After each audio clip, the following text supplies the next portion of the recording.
आपके साथ आ जाते हैं।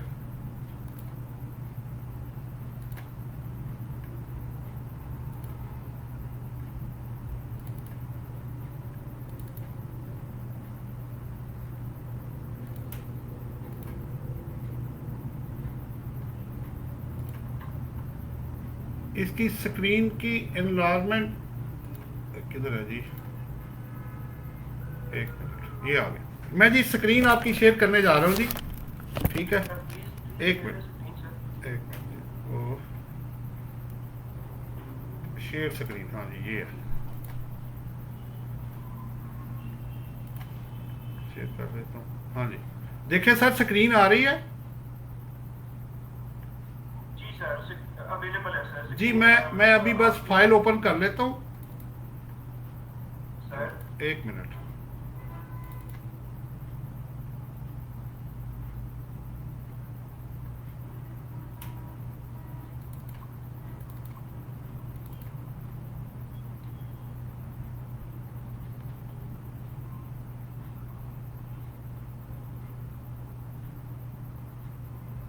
हाँ जी,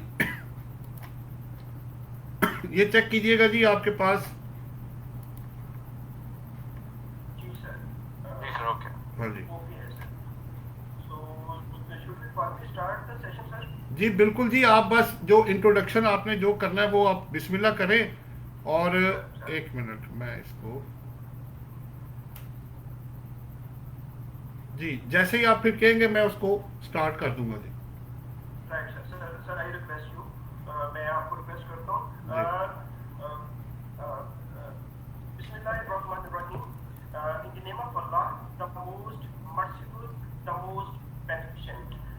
Assalamu alaikum and good evening to all the worthy participants. This is Zahid Kuraya, convener CPT FIFA Lahore Branch Committee. I welcome you all on behalf of FIFA Lahore Branch Committee on today's webinar. Withholding tax regimes in Pakistan under the Income Tax Ordinance 2001. Alhamdulillah, today we have a good number of participants comprising of FIFA and non-FIFA background. For non-FIFA background, I will add that what is FIFA. FIFA was constituted in 1993 jointly by the Institute of Chartered Accountants of Pakistan, Auditor General of Pakistan, and Institute of Cost and Management of Pakistan. From its constitution, it is imparting quality education and training in the discipline of audit, finance, and taxation. Furthermore, IFA is a sole institute in Pakistan which is entrusted with the development of public finance accountants in Pakistan. Presently, we have around 34,500 students in Pakistan, and as far as members is concerned, we have around 7,800 members in Pakistan, serving in Pakistan and abroad. Before moving further, I will request our team member, Mr. Ali, for the recitation of Holy Quran. Dear Ali, please, it is over to you for recitation of Holy Quran. Ji Ali, it is over to you. Okay, sir.